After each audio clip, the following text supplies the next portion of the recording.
Sega! Sega! Hello everybody, welcome!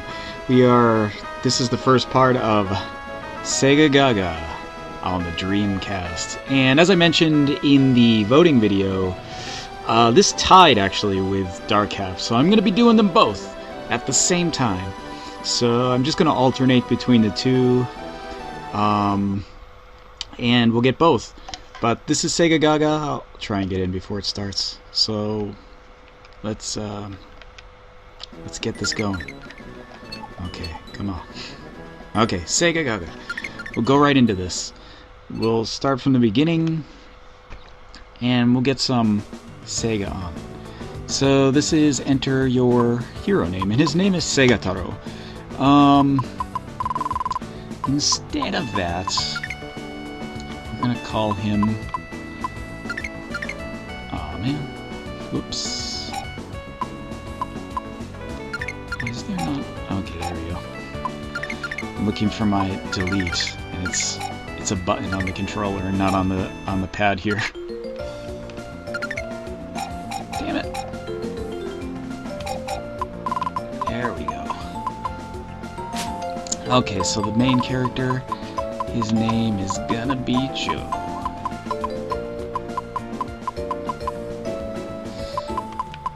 Okay, well, oh wait, let's name him Sega Joe, because why the hell not?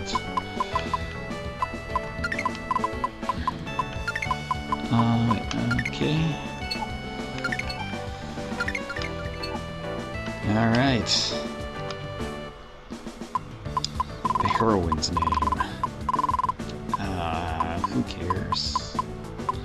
You don't play as her. Not in the beginning, at least, so we'll just leave her as is. Haneda.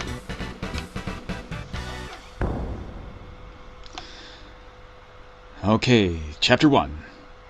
Segagaga. Start. So, as always, I will translate roughly as I go. You know, obviously, it's fast. This is fast and they're speaking, so I can't do everything, but I'll give you the general idea so you guys know what's going on. But here we're going to the Segagaga Sega headquarters.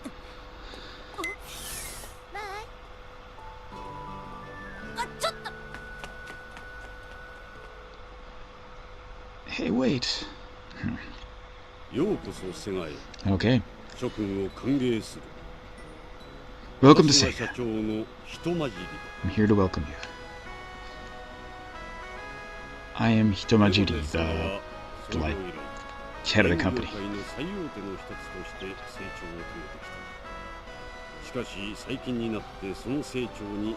Okay, so we're working to build Sega. However, in Sega's growth, there's some kind of limits at the moment. But there's a lot of reasons.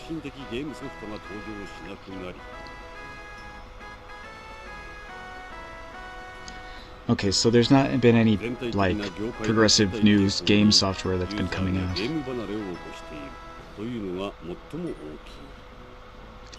So, the users are kind of drifting away from Sega games.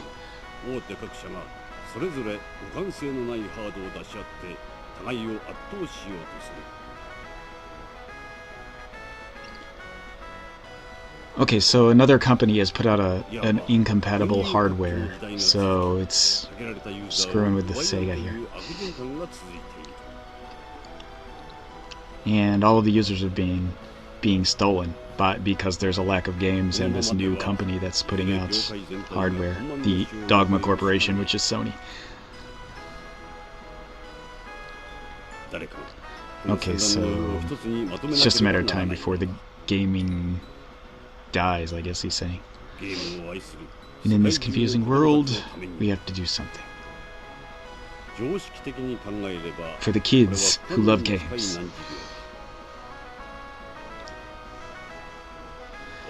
Okay, so this is an almost impossible job. But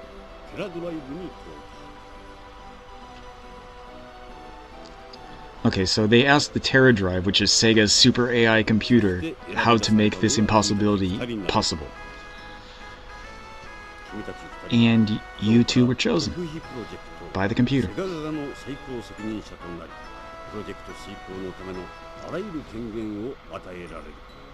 So they become the highest ranking people at Sega and this super secret project. And they're given all these rights, I guess. So they're betting the future and the life of Sega on YouTube.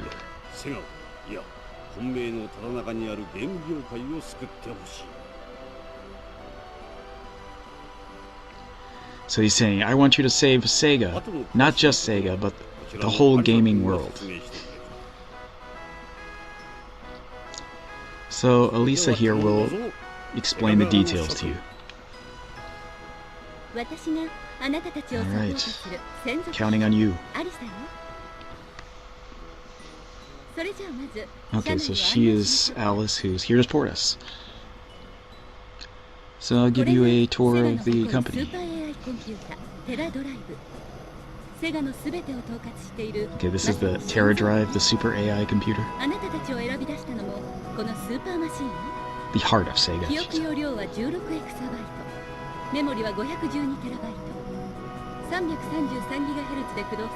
Okay, she's just giving specs for the machine right now.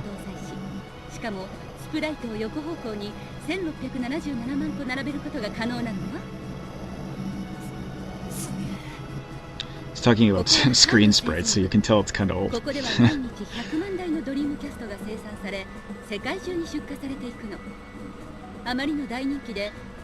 This is them creating Dreamcasts. 1 million per day, apparently.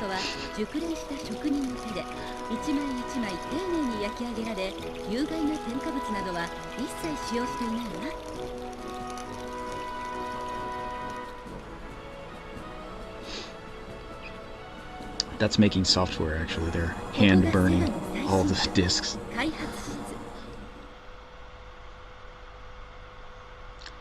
Okay, this is the development area that we're going to.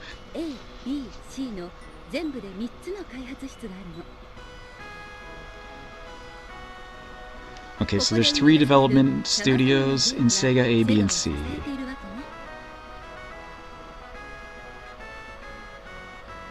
So these games are here to support Sega, the games they put out.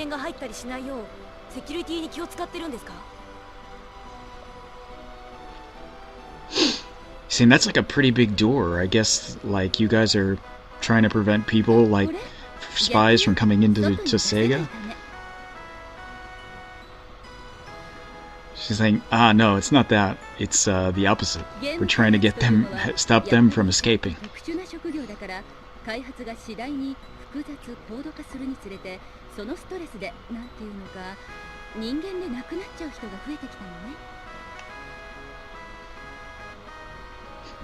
So due to the stress and of creating these games, like, a lot of the people in development are becoming unhuman.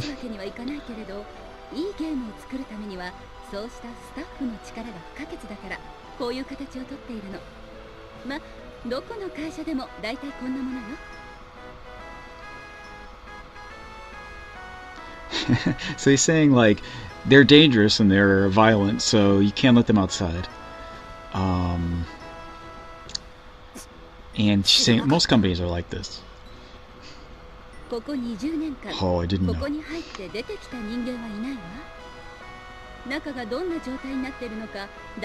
So nobody's come in or out for 20 years. Nobody knows what it's like inside.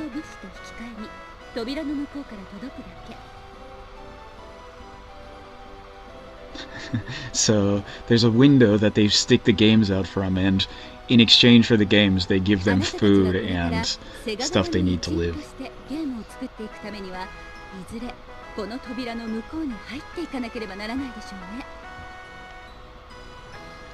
Okay, since you're running Segagaga, you guys are going to have to go into these rooms. It's part of your job.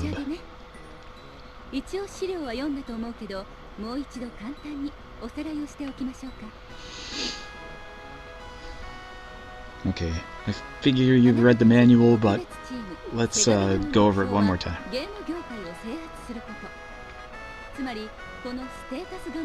So your goal is to take over the gaming world. You have to get a 100% market share, is your goal.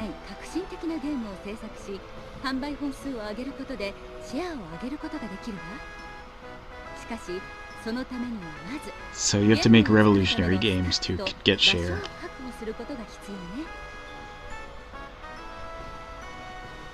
Okay, so you have to get an area, you have to get staff in an area to keep them.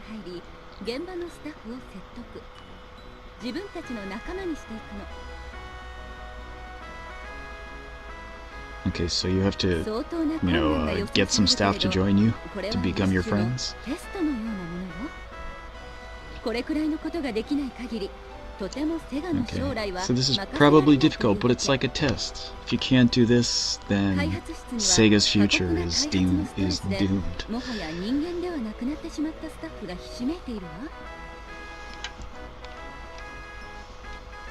Okay, so there's lots of staff due to stress have become not humans anymore.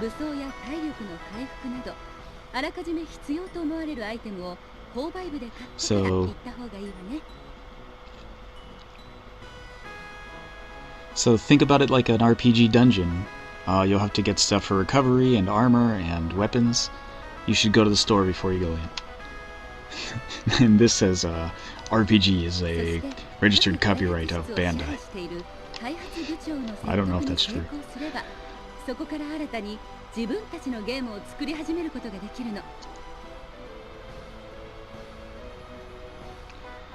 Okay, so if you can get staff and an area, you can create games. I'll explain it to you more in detail later.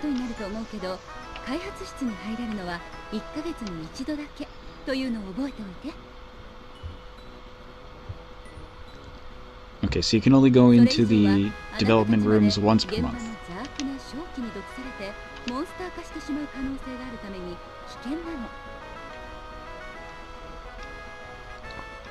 Okay, so if you go in any more than that, there's a chance that you'll turn into a monster. It's dangerous.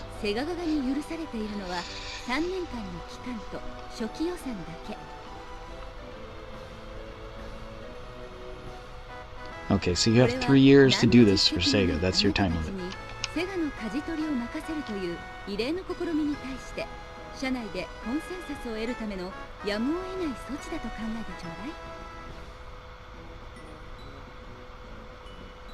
Okay, so yeah. You can't use all your stuff, and if you lose all your market share,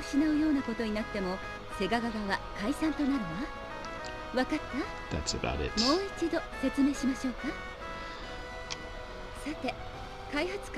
Okay, we're fine. Done.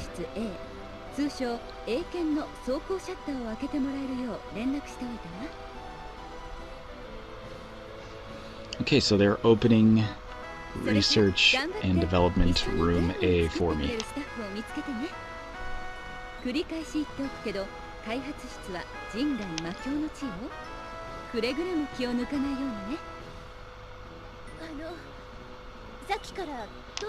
Okay.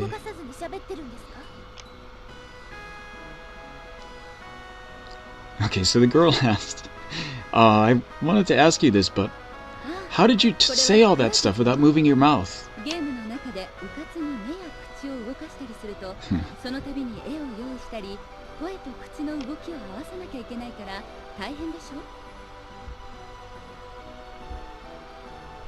She said it's a type of ventriloquism because, in a game, if they have to move your mouth and your eyes, it's they'll have to match it with the voice, and it's kind of a pain.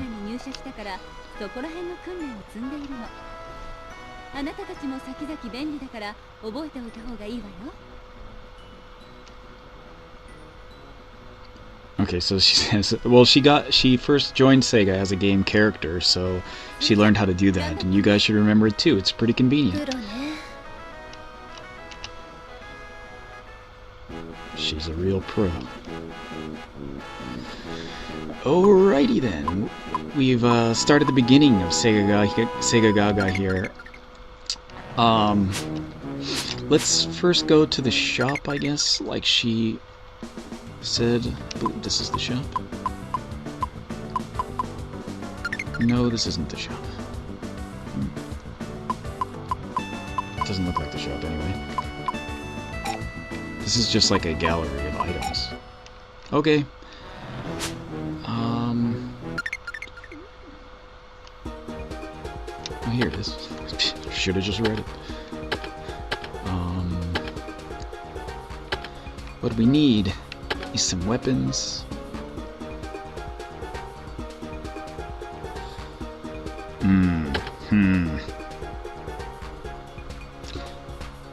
What do we want to buy? Health or armor?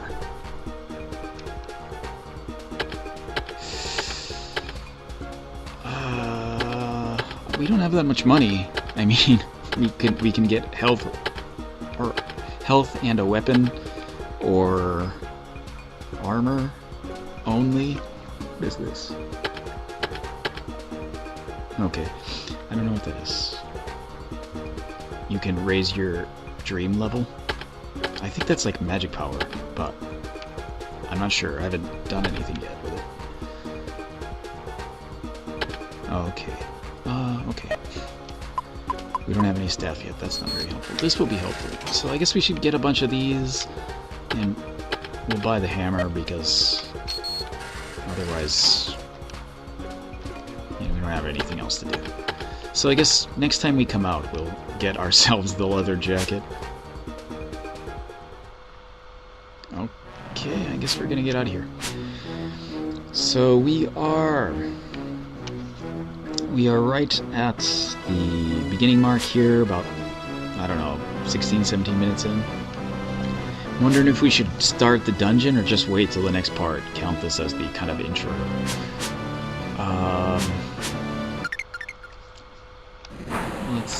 I guess we'll go to the dungeon for a minute and then end it pretty quickly. I don't want these to be too long. Nobody will listen to them. Or watch them, I guess. If you're like me, you just listen. But, yeah. Okay, so we're in the room here. And we'll talk to this guy. Okay, so he's Flagman. He manages the flags of the development room. So what's a flag, you ask? No, I wasn't actually asking that. So, okay, this what he's explaining here is kind of a Japanese gaming term, which is flag, and it means like you've done something in the game to progress the story, and like for example in like an adventure game or a love story or something, like you have to do something before the story progresses, like you have to find a certain item or do a certain part of the story to continue the game. And that's what he's talking about. He is like a living embodiment of that concept. So he's saying like, this is like flag gatatsu, which is like a flag is raised, meaning like you've met the requirements to continue on with the story. It's a Japanese gaming term. I don't know if people know that or not. Okay. So he's saying like there's flags. Search for them. When you're lost, you can figure out what you're doing. Is there a place I can see the flags? And that noise, the little beep was the noise of a flag being grown. You'll see. Here they are, the flag room. So here's the flag room. This says, we've got a flag. We met the flag man. It's like okay, here's our first battle. This is our battle with the designer, Shuichi Akiba, which means, I mean, it's his name, it's like a legitimate name, it's a play on words. He's like an otaku. Shuichi is once a week. Akiba is Akihabara, so he goes to Akihabara once a week, and he's carrying lots of posters and things.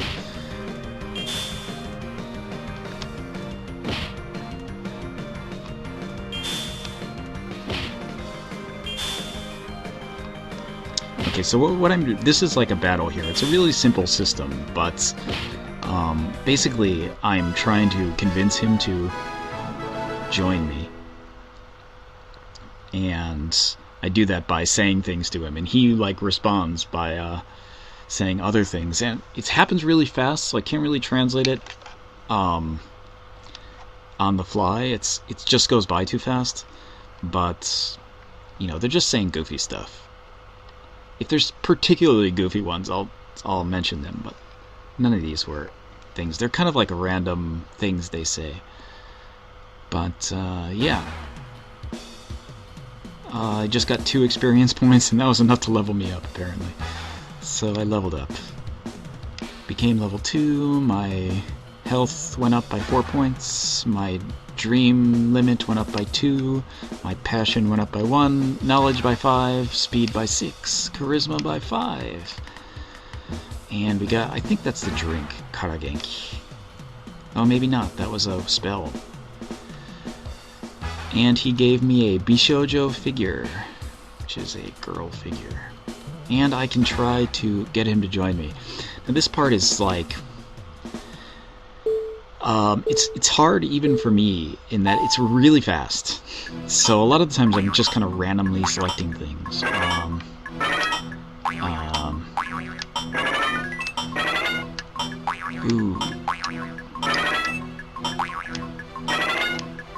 Ooh. Your goal here is to try to get him as cheap as possible. And, okay. So I got him pretty cheap there. And what you're trying to do there is to match things that match what you think his response would be. So, like, it's really quick, so a lot of times I don't have time to read all the choices, and I don't have time to read the question completely. So a lot of times I'm just kind of skimming the answers and trying to figure out which one is close to what I think he's asking. But that's not a bad price, actually. It's cheaper than his normal price anyways, so that's good.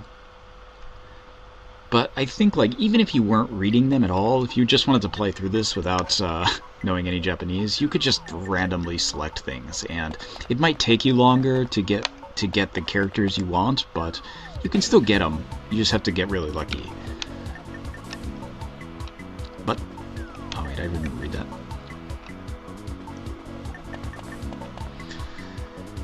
Okay, so he said, like, once you leave here once, like, as a regular human, like, it's really stressful for you, so you have to rest 30 days.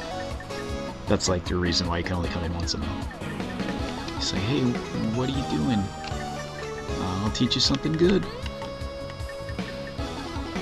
Are you stuck between the wall there? No, I'm okay. Here, listen to this. By holding the B button, you can move fast. And you won't meet any weird people. Meaning, like, if you run in the game, like, you won't have any random battles. It's probably not a good idea to do that, but sometimes it is. Like, you know, sometimes you're just running around, you're getting tired of stuff, you don't want to fight, you don't have to fight. But if you walk normally, you'll get random battles. And since it's the beginning of the game, this is programmer influenza.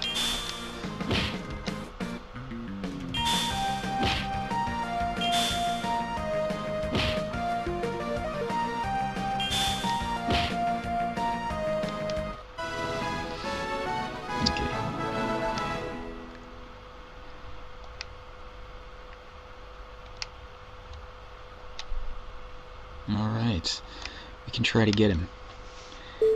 This guy is really low, so possibly be able to get him really cheap.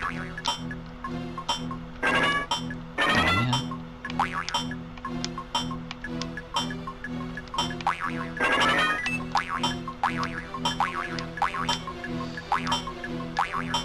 Ooh. Oh, we're not gonna get him. Oh, we got him. We got lucky. After I got back down to 0, I was just like, screw it, randomly hit buttons. And it seemed to work. You can see that, like, if you could read it, like, when I first played this, I was trying to read them, and, like, it's actually, like, a little harder when I was reading them, because like it would take longer, so I'd only get like 3 or 4 shots, and I'd actually end up having to pay more than just like quickly hitting buttons and hoping that I got the right one. And sometimes you can guess what's the right one right away, but sometimes it's hard. But like I said, it's not like at an incredible difficulty for that, so you can really just randomly select stuff. But okay, what we'll do here is we'll do the first like mini boss battle. It's like really close, and then we'll end this episode, and that'll be the end of this episode, I guess. And then we'll move to the next episode. Okay.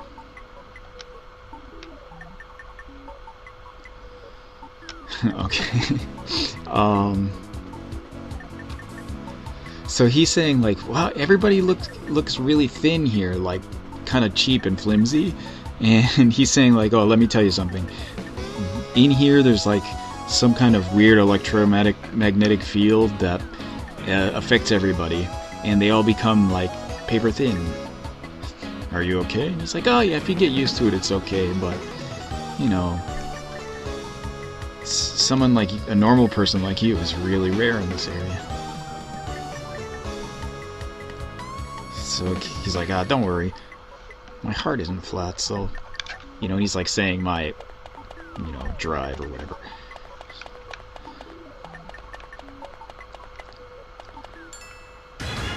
Okay. But we gotta level up a little bit before, doing stuff. Because we don't want to be too weak when we get to the bosses.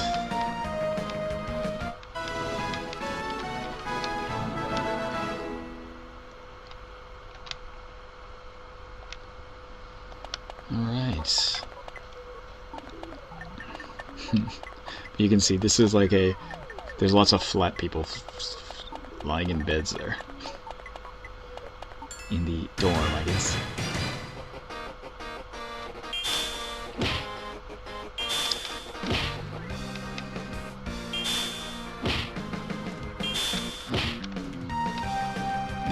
This is influenza again. He's like his face is actually made up of characters, and it says go home, which is like a coughing noise because he's influenza.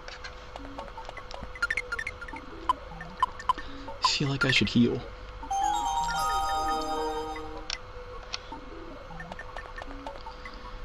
Okay.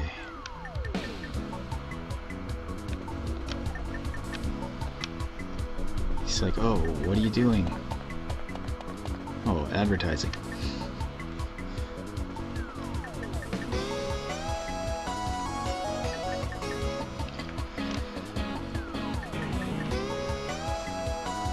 Okay, so he's saying like we're in advertising here, and if the game sells or not is up to us.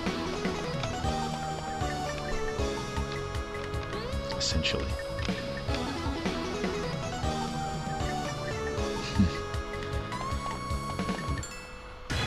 He's like saying, well, even like a really good plan, even if we don't have a... Oh wow, I never saw this guy before. He's saying even if we don't have a really good plan, you know, even like someone with horrible aim, if they shoot enough, can hit something. So that's what he's talking about, his advertising plan. Well, that guy was weak.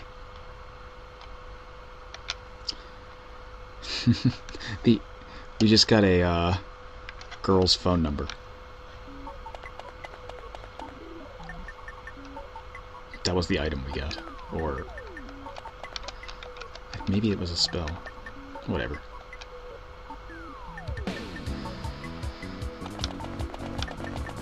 Okay, he's just talking about a weird game idea. Alright. So this guy is actually the first kind of mini-boss. Let's go up another level before we fight him. Oh, he ran away. Bastards.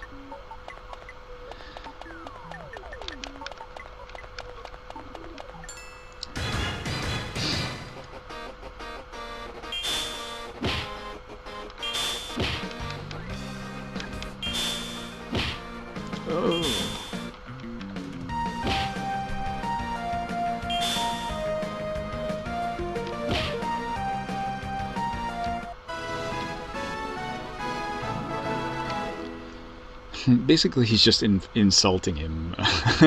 In that case, he was like, yeah, you're really shy, aren't you?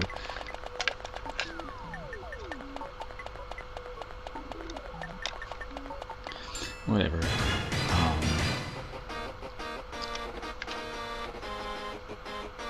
Well, I don't know what that is. Noosh.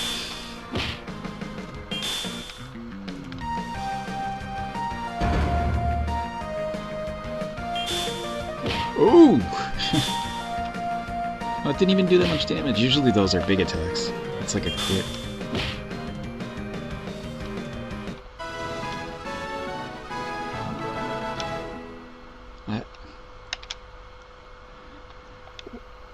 That's like another one of the kind of interesting parts of this game is like depending on what room you're in, the monsters are different. So like I'd actually never been attacked in here before. So I'd never seen that before. Oosh.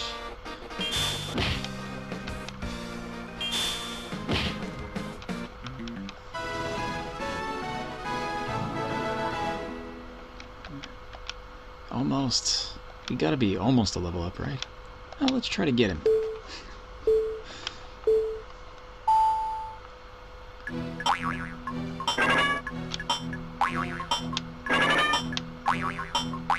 He's kind of expensive.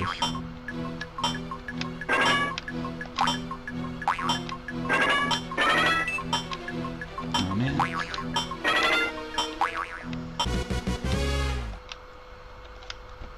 Dope. Oh, okay, that was okay. I'm playing this on my computer, and actually what just happened right there was that the screensaver kicked in the middle of that, so I couldn't see what was happening, but I actually ended up having enough points at the end to get him. But okay, we'll do this battle. I didn't level up, but whatever. We'll go to the mini-boss, and hopefully that will be enough too. Hopefully we'll be okay. I'll heal before going, obviously.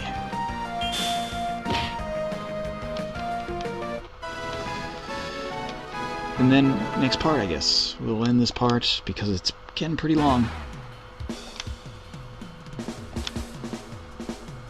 Alright, I went up the level I wanted to go up to. Okay, so health level up 7, dream level up 2, well, not level, but, you know, limit, whatever. Passion up by 7, charisma up by 1. And another Bishoujo figure. I already have one of these guys. I don't need another one.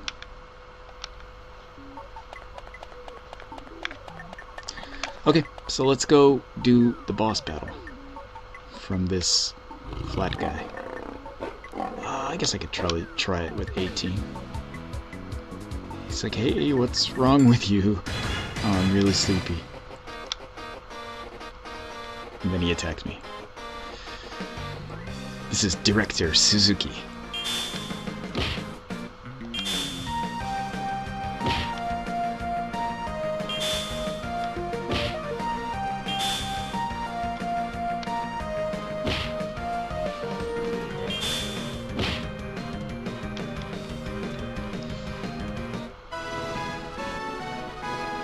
He's made fun of his sandals, and that's how he won.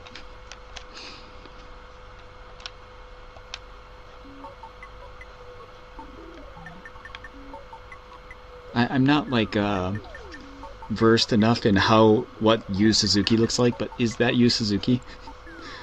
Could be. He's like, I only get 2 hours of sleep a day. He's like, are you new here? I haven't seen you before. I'm searching for people to make games with.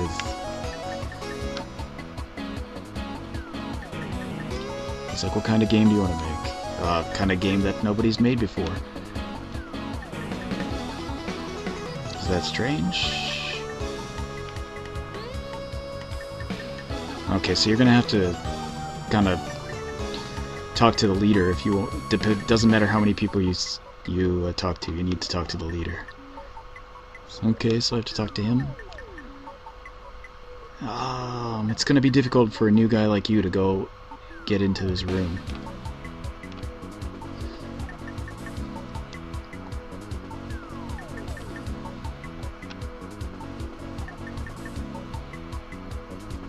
He's like, okay, I'll make a game with you. Thanks for bringing me back to normal. He's like, watch out for yourself. He's like, there's going to be a lot of people that aren't going to join you as easily as I did. You're going to have to negotiate with them, which I've been doing. He's like, it's a chance to lower their pay. And you want to get them to join you for the lowest pay possible. That's your goal. Just remember the responses they like. Okay, so another flag has went up. And we got Suzuki. You can see he slides out. Alright, so that will be the... He's saying, wow, he can move without moving his legs. Okay, so I guess we will end part 1 here and come back to part 2 soon. So, alright, catch you guys in the next episode of Segagaga. See you then.